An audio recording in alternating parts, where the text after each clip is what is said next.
Hey, welcome into Sports Bit. Betting Insight today, Pauly and Teddy Tuesday, August 29th. Big game breakdown. Ohio State and Indiana Thursday on ESPN. And the Dodgers and the Diamondbacks. Huge stretch for the D-backs. 6 against the Dodgers, 7 against the Rockies. Deep dive part 2. Gill Alexander beating the book and VSiN. Bad beats, bad bets, bad for the books. Very rare. Bad bet. A total 6.5 in the American League. Severino against Kluber. 6-2 Indians win. Kluber owns the Yankees in his career. Wrong move there. Bet down to 6.5. Indians win, and it goes over with some runs late. Well, yeah, I mean, you don't see American League totals sitting at 6.5. It just doesn't happen.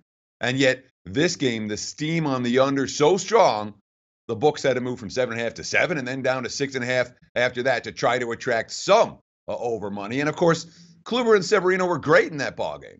You know, the entire game, 20 strikeouts versus only 9 hits. The problem, of course, for underbettors, of those 9 hits, 5 of them were home runs, including 2 from Jose Ramirez. Yeah, bad bet if you had the Yankees and Indians under the total. All right, 15-cent move on the Blue Jays, which was wrong. They lose 6-5. I guess you could say a bad beat, too, on the Red Sox on the run line, as Kimball gave up a 2-run shot to Smoke in the 9th. Stroman left with the lead. Bullpen blew up. Big win for the Red Sox. Yeah, I mean, that's what the Blue Jays have been doing all year. You know, when the hitting's there, the pitching hasn't been there. When the starting pitching's been there, the bullpen hasn't done it. That's why Toronto's a last-place team. Bettors all excited about Marcus Stroman and all excited to bet against the Red Sox in the midst of a 4-game skid. But Boston with a late rally against that Blue Jays bullpen in the 7th, that turned the game around and turned Toronto into a bad bet. Look at this steam on the Rockies. Open 165, closed 220. They couldn't put Jordan Zimmerman away. They left a ton of guys on base. Rockies lose 4-3. Yeah, I mean, the markets wanted to fade the Tigers. Tigers are a flat team. They wanted to fade Jordan Zimmerman. He's, what do we call him, a flat pitcher? You know, Zimmerman didn't have much in that ballgame. You know, 10 of the 25 batters that he faced reached base. He needed 103 pitches to get through 5 innings, but the Tigers bullpen stepped up last night. One of the worst bullpens in baseball. Shut the door the rest of the way. All that Colorado money. Minus 165 up to minus 220.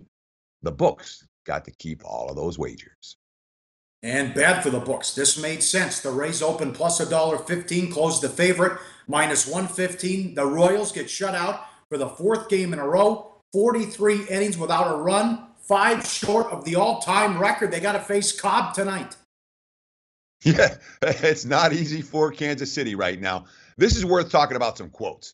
But because, of course, this is a series in which Kansas City has absolutely dominated. Prior to Monday's beatdown, the Rays had lost 8 in a row and 15 of the last 16 at Kauffman Stadium. And interestingly enough, in those 8 straight losses for Tampa Bay, Kansas City had scored at least 6 runs in each of those games. Of course, then you have the quotes. Ned Yost, there's no explanation for it. If there was, we would fix it. I can't even make something up. 43 innings without a run, Pauly. More Ned Yost. Quote, I hate to say it, but it's all about learning how to lose. This can really wear you down and prolong streaks like this for a long time because it's very hard when you're losing these type of games because disappointment sets in. Frustration sets in.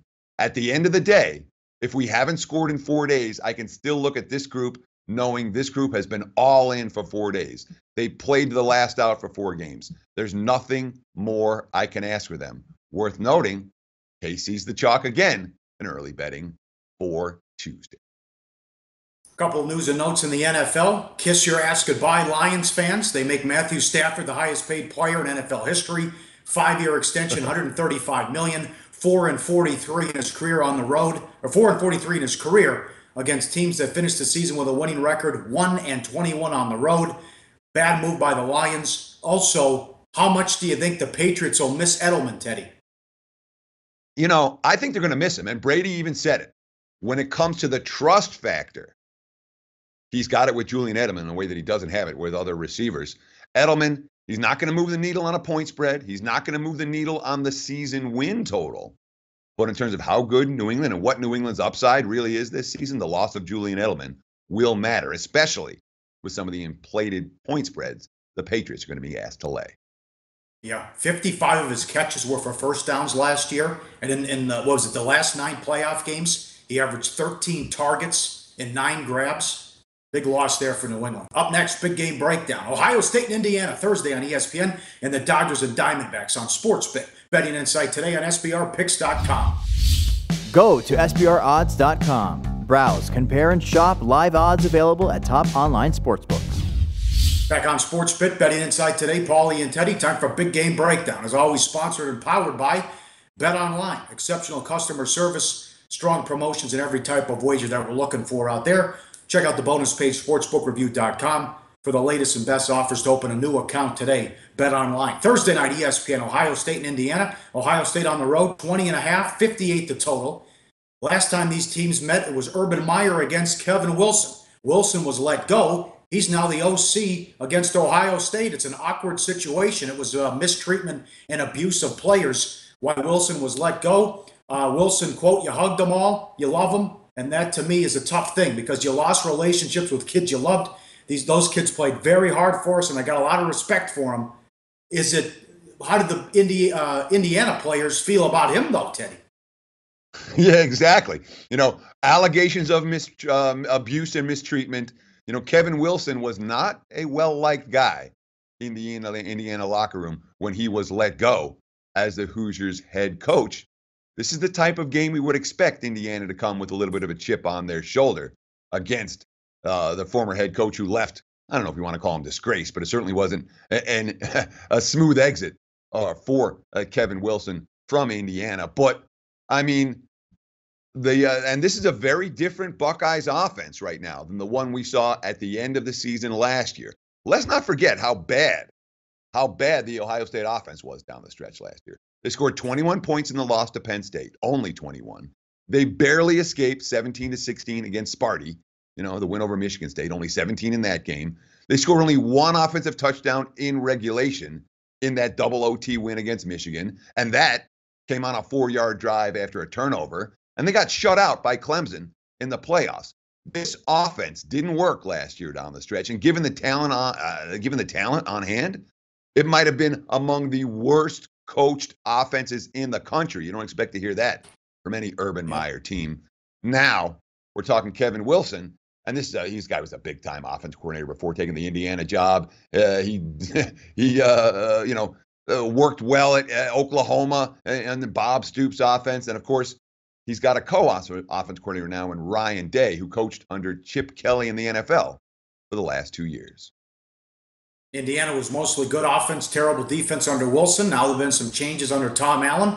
Indiana before Allen, then his first season as DC last year. Defense last 4 years. You look at this graphic, 2013, 39 points per game, then 33 and 38. Last year, 27 points per game and 380 total yards per game. The defense can take another step back, maybe. 9 starters back, and 7 seniors in the starting lineup. Yeah, and just going back to the situation with Ohio State of the offensive coordinator for just a moment.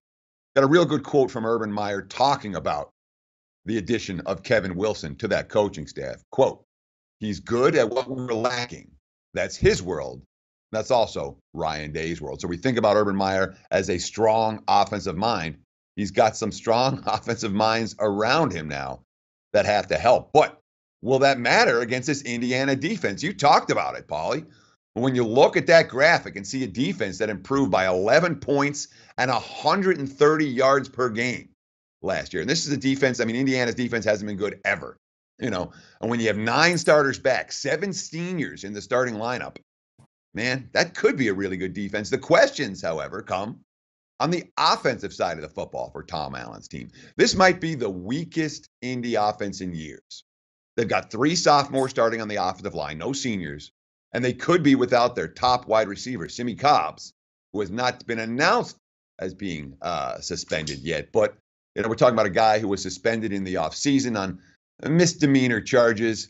He's facing a charge of public intoxication and that sort of thing. There is a decent chance Simi Cobbs could miss the opener against Ohio State, and that would be one more problem for a Hoosiers offense that looks like it might be on the weak side in 2017.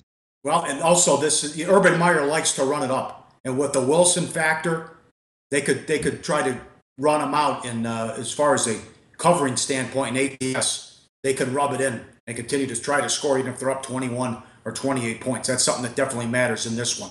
Game number 2, live odds bet online. Dodgers and Diamondbacks tonight from Arizona. Hill against Godley. Dodgers on the road, $1.29 the total. I didn't understand what Roberts was doing last time out. Rich Hill with the no-hitter through 9. He comes out for the 10th. So many trips to the DL, 37 years old. It only pitched in the 9th inning once over the last 2 seasons, but only thrown 95 pitches before coming out for the bottom of the 10th. But he's been terrific since July 1st. Look at this graphic. 5-1, 56 innings pitched with a 2.25 ERA and 37 hits allowed. Hill quote, "I try to keep everything as simple as possible. I don't think of it as anything bigger than what actually is going on. We lost a ball game. That's it." Although with all his trips to the disabled list, to me it doesn't make any sense why he's out there in a meaningless game. He already had the no-hitter. They couldn't score for him. Go to the bullpen. You have 91 wins. Come on. Yeah, but he only had 95 pitches going into the 10th inning. So given that circumstance, I can understand why Dave Roberts would send him out for the 10th inning in that ball game. But I mean, again, it's an awkward situation tonight because Hill's been as good as anybody.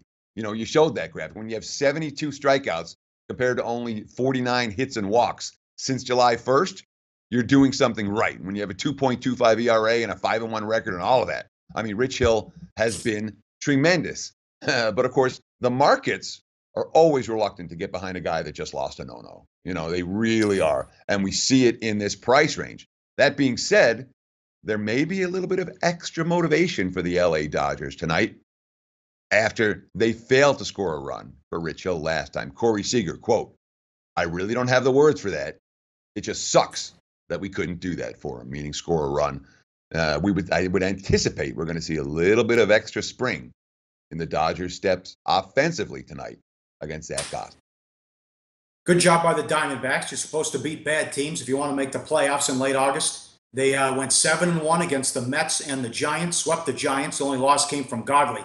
He's having a good year, but he's 0-3 with a 4.50 in his last 3 starts. But the pitches per inning the last 3 games, 18.7 against the Cubs, 19.9 against the Twins, and 20 against the Mets. His high in the previous 16 starts, 17.5 at the Phillies. On June 17th, he'd been under 16 in 11 of 16. You love to fade guys off the no-hitter. Does this apply here to Hill, or he just can't do it because the Dodgers are so good? Yeah, in general, I love to fade teams, fade a pitcher after flirting with a no-no or after pitching a no-no. Not this instance. A, we trust the LA lineup to come through tonight. B, Zach Godley, and again, terrific season. But when you see 3 consecutive games in August with a higher pitch per inning count than he's had in any of his previous 16 starts, bing, bam. That's as big a red flag as you can find. And you want to talk about something, a stat that few people pay attention to, but that really matters at this time of the season? Those pitches per inning counts are difference makers for assessing how much a pitcher has left in the tank when it comes to late August. Godley's not a guy who's pitched 200-plus innings on a consistent basis throughout his career. He's reaching, to me, it feels like the end of what he's got. I thought he could have used an extra day's rest. He didn't get one here. That's my biggest concern about Arizona, even though the markets are clearly showing some support for the D-backs with the Dodgers as short chalk with Rich Hill on the hill. All right, up next, the deep dive at short, part 2 with Gill Alexander from Beating the Book podcast and VSiN, Vegas Stats and Info Network. Teddy talked to him coming up, part 2 up next, and the play of the day on SportsBit. Betting Insight today on SBRpicks.com. Research before you bet. Be sure to check out SBR Picks for the best game predictions, breakdowns, and much, much more. We got to talk NFL. Okay. I want to bet on team for 2017. I want to bet against team for 2017. All right. We're talking football, not baseball here. I believe we are talking All right. football. Yes. For again, football is king. Yes. All summer on SportsBit, we do some baseball. We do team previews in football on as many shows as we possibly can because that's what the audience wants. My team in both of these answers are going to be the NFC East. I think the play-on team is the Philadelphia Eagles. Last year, the Eagles were 1-6 in one-score games. They had the toughest schedule in football. They had a rookie quarterback in Carson Wentz. Things, when they could have gone their way, did not, by and large. And this year, Wentz is a year older. Alshon Jeffrey's in there. Torrey Smith. You've got Lane Johnson, a huge key to that offensive line, who was out 10 games last year. I think the Eagles are a team now with an easier schedule that can make a lot of noise in a division that tends to turn over each and every year. We have a different champion in the NFC East year after year. And while we tend to think of the Cowboys as kings, I expect a little regression from Dak Prescott. That's no shot at him. It can only come down, I think, in his second year. We'll see what happens with Ezekiel, but I think the Eagles are poised for greatness this year. Sure, and of course, Philadelphia, a team that didn't play a tough schedule last year. They played the toughest schedule in the NFL. Yes. In 2016, and of course, Dak Prescott, as a rookie quarterback, finished number 3 in the NFL in QBR. One would think that may be a stat prime for regression. Is Dallas the team we're looking to bet against right here? No. Actually. Oh, who are we going? We're going to the Skins? I think Dallas will. Yes, that's exactly where we're going. I think Dallas will experience some natural regression, if you will, because they were so above the fray last year. I think that's much like we'll say with the Cleveland Browns. They can only get better, right? They can't go down any further. I think the Redskins are the team, and look, this is the team I grew up on. This is the team that I watch religiously. Deshaun Jackson's departure is a big deal. Now, Terrell Pryor looks great. And there is some notion that Terrell Pryor is going to be every bit as good as Deshaun Jackson for many reasons, one of which he was playing with bad quarterbacks in Cleveland. He still produced. Now he's got Kirk Cousins. But there's a bit of a conundrum with Kirk Cousins. We don't know where the chicken and the egg is. We don't know, did Deshaun Jackson make Kirk Cousins? Did Jordan Reed make Kirk Cousins? By the way, Jordan Reed already with the toe injuries, made of glass, that dude. So we'll see what Kirk Cousins can do here in what will probably be his final season as a Washington Redskin. The Redskins' window is this year. And I think it is one of those situations where if they don't get off to a good start, it could get ugly quick. I think the question mark for the Redskins is really in that secondary, specifically with safety. DJ Swearinger hopefully is an upgrade for them. But there's a lot of question marks for me with the Washington Redskins. And with every great and bad organization, it always starts at the top. And the one constant with the Redskins is that it's still Daniel Snyder. They got rid of the one great football personnel acquisition guy they ever have had since Charlie Casserly and Bobby Beathard in Scott McCloughan. And now you're looking at a team that does not have a rudder. And so I don't expect big things from the Redskins, particularly when they are favorites, Teddy. They are fade material quite often. Great information from Gill Alexander from Beating the Book podcast, and of course from the VSiN Network. Gill, you're in Las Vegas now. Let's go get a beer sometime. What do you say? Let's do it. Absolutely. Thank you so much for watching another deep dive right here on SportsBit Betting Insight today. Good job, Teddy. Good job with Gill Alexander and all the interviews you did down at the seminar in Costa Rica. Money time, play of the day. Back to Ohio State and Indiana Thursday night. Betting number 133, 134. Ohio State, Indiana under 58. New offensive coordinator. I think it's going to take some time, though, with the new up-tempo offense with the Buckeyes. Plus, as we ran down all those numbers with Allen helping the defense, the offense is going to be a problem with Indiana as well. First game maybe takes a while for these teams to get going, especially Ohio State. Let's play under 58 on Thursday night. Football's here, so good games on Saturday, highlighted by number 1 against number 3, Florida State and Alabama. Michigan takes on Florida. All these games coming up. Next few days here, a loaded show on SportsBit. Betting Insight today on SBRPicks.com. Thanks for watching. Tell your friends.